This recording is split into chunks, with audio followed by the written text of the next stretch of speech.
Selamat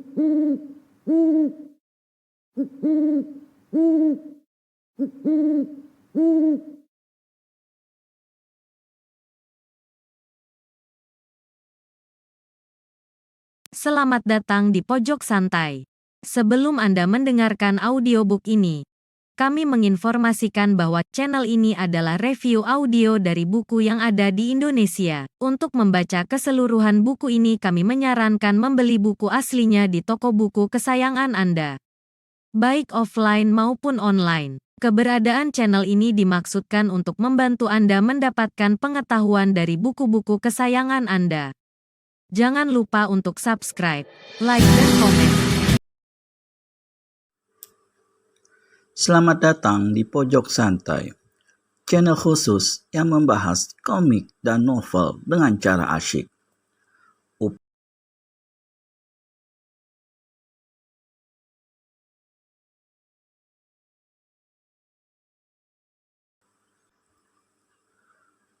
Upaya Dewi Kerudung Biru dalam menyelamatkan Sultan Hasanuddin tidak semulus yang dibayangkan. 4 anggota Iblis Pencabut Sukma datang dan menyerang mereka. Bisakah mereka selamat? Yuk cari tahu di video berikut ini. Diam-diam, Sultan terkejut melihat kehebatan serangan pisau ini. Dia khawatir kalau Dewi Kerudung Biru tak sanggup mengelakkan ke-6 pisau itu sekaligus.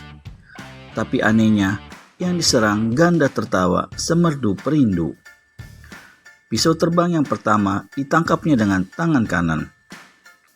Kemudian, senjata ini dipergunakannya untuk menangkis 5 pisau terbang lainnya, sehingga pisau yang di tangan maupun yang ditangkisnya patah menjadi 2 dan bermentalan. Terberiaklah mata keempat anggota Iblis Pencabut Sukma itu. Lebih-lebih si pisau terbang. Selama hidup, baru kali ini dia melihat serangan pisau-pisau terbangnya dihancurkan demikian rupa. Dan dalam terkejutnya itu, dia melihat Dewi Kerudung Biru lemparkan kuntungan pisau ke arahnya. Cepat-cepat, si pisau terbang berkelit tapi luput.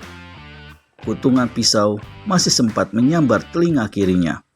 Dan putuslah daun telinga laki-laki itu. Senjata makan tuan. Darah berlelehan, Dewi Kerudung Biru tertawa cekikikan. Kalap sekali maka berserulah si pisau terbang. Kawan-kawan, mari kita kremus dajjal betina ini. Maka menyerbulah keempat anggota perkumpulan Iblis Pencabut Sukma itu. Melihat sang Dewi dikeroyok begitu rupa, Sultan Hasanuddin tak tinggal diam. Dia menerjang ke muka dan lancarkan satu serangan cepat ke arah tangan perenggut jiwa. Namun di saat itu, Dewi Kerudung Biru menyibakkan badannya ke samping dengan berkata, Sultan, kau tenang-tenang sajalah. Tak perlu susah-susah mengotorkan diri terhadap kroco-kroco bau tengik ini. Sultan merasa tidak senang. Walau bagaimanapun saktinya si Kerudung Biru, namun pengeroyokan curang demikian rupa bertentangan dengan hati kesatrianya. Untuk kali kedua, dia hendak menyerbu kembali.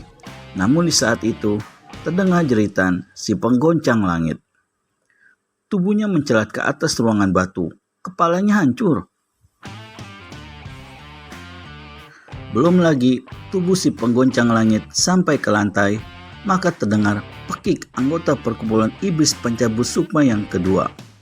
Tulang dadanya melesak ke dalam, iga-iganya putus. Si pisau terbang dan tangan perenggut jiwa menghamuk habis-habisan. 20 jurus berlalu sangat cepat. Dalam 20 jurus itu, keduanya terus-menerus mendesak Dewi Kerudung Biru dengan hebat. Ruangan bergoncang laksana dilanda lindu. Tiba-tiba, Dewi Kerudung Biru melengking keras. Iblis-iblis bau kentut, minggatlah ke neraka.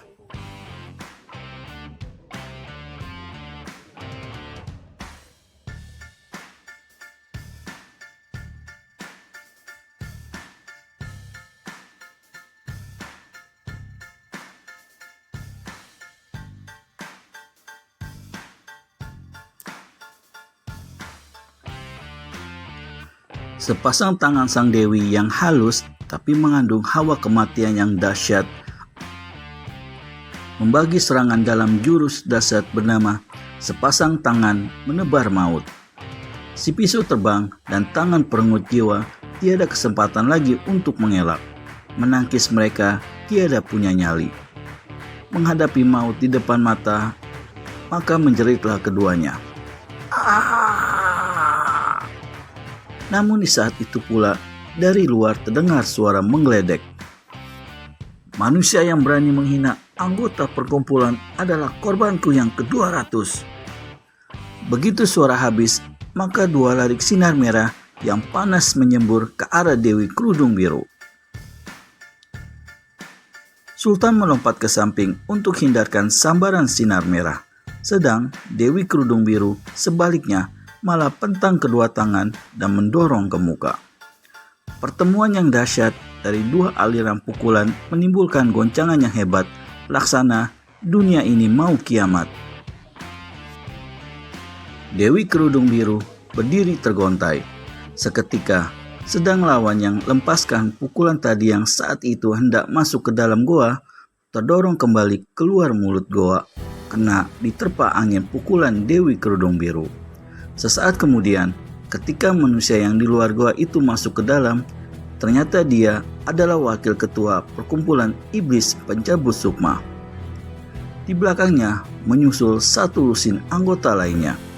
Dengan marah, wakil ketua iblis pencabut sukma itu membentak. Pisau terbang dan tangan perengut jiwa, kalian memalukan saja. Tidak sanggup menghadapi betina galak ini. Biar aku yang jinakkan dia. Habis berkata begitu, maka iblis pencabut sukma segera lancarkan jurus, menendang langit, menjungkir awan. Tidak sampai di situ saja, maka dia susul serangan itu dengan taburan pukulan kipas merah. Betul-betul dua jurus yang sangat menggetarkan dan luar biasa. Dewi Kerudung Biru berkelebat cepat. Mulutnya terbuka. Wah! Dari mulut sang dewi menyembur sinar biru yang dahsyat. Iblis pencabut sukma terkejut. Bukan saja dua jurus serangannya tadi menjadi buyar, tapi serangan lawan dengan hebatnya terus menyerang ke arahnya. Asap kencana biru, seru iblis pencabut sukma dengan kaget. Cepat sekali dia melesat tombak ke atas. Cepat sekali dia melesat 6 tombak ke atas. Sewaktu turun, dia sudah cabut sebilah pedang merah, kemudian sambil menyerang, dia berteriak. Anak-anak, ayo tunggu apa lagi? Mendengar ini, maka semua anggota perkumpulan iblis pencabut sukma segera menyerbu. Sultan lagi-lagi hendak turut membantu sang dewi. Namun setiap saat dia gerakkan badan, setiap kali pula Dewi Kerudung Biru mendorongnya ke belakang, sehingga dia tak bisa berbuat apa-apa. Dewi Kerudung Biru sungguh luar biasa dalam bertahan dan menyerang. Namun lawan-lawannya banyak sekali, apalagi di bawah pimpinan wakil ketua mereka. Sesudah 30 jurus berlalu, maka sang dewi mulai terdesak. Dua anggota perkumpulan iblis pencabut sukma berhasil ditewaskannya. Namun, serangan-serangan lawan bukannya mengendur, melainkan bertambah dahsyat. Diam-diam, Sultan menjadi gelisah. Kali ini, sang dewi pasti tak bisa bertahan lebih dari 10 jurus lagi, pikirnya. Maka pada saat Dewi Kerudung Biru sibuk menghadapi lawannya, terbungkus oleh sinar pedang merah, dengan cepat Sultan pun menerjang ke muka. Bantuan Sultan dalam 5 jurus di muka sanggup mengimbangi lawan-lawan yang lihai itu. Namun, lambat laun mulai mengendor. Bersama sang dewi, kembali keduanya terdesak. Dewi Kerudung Biru semburkan lagi asap kencana birunya. Namun, angin pedang merah di tangan wakil ketua perkumpulan iblis pencabut sukma dengan hebatnya berhasil membuyarkan asap sakti itu. Betina galak, sekarang terimalah kematianmu, bentak iblis pencabut sukma. Dia memberi isyarat pada anak-anak buahnya. Berbarengan, mereka sama angkat tangan ke atas, siap untuk lancarkan pukulan pencabut sukma. Satu pukulan pencabut sukma saja dahsyatnya bukan main, apalagi sekaligus 12 pukulan. Dapat dibayangkan bagaimana luar biasa kehebatannya. Dewi Kerudung Biru pentang kedua lengannya dan putar tubuh laksana baling-baling. Mulutnya tiada henti menghembus-hembus mengeluarkan asap biru. 1 detik lagi, maka 12 tangan lawan pun ditarik ke belakang. Dalam suasana yang diliputi 1000 ketegangan itu, tiba-tiba mengaunglah suara seperti suara 1000 tahun mendengung. Di antara dengungan itu, melengking pula suara siulan yang disusul oleh berkiblatnya seputaran sinar putih menyilaukan mata. 3 anggota perkumpulan iblis pencabut sukma, termasuk tangan perengut jiwa, terpekik dan rebah ke lantai mandi darah. Selarik sinar putih yang disertai raungan dahsyat kembali berkiblat dan wakil ketua perkumpulan pencabut sukma dan anak-anak buahnya terpaksa batalkan serangan dan melompat ke satu pojok.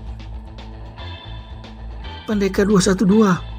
terdengar seruan Sultan begitu dia kenali siapa adanya pendatang baru itu. Benarkah yang datang menolong itu Wiro Sableng alias pendekar kapak maut naga geni 212? Temukan jawabannya di video selanjutnya hanya di channel Pojok Santai.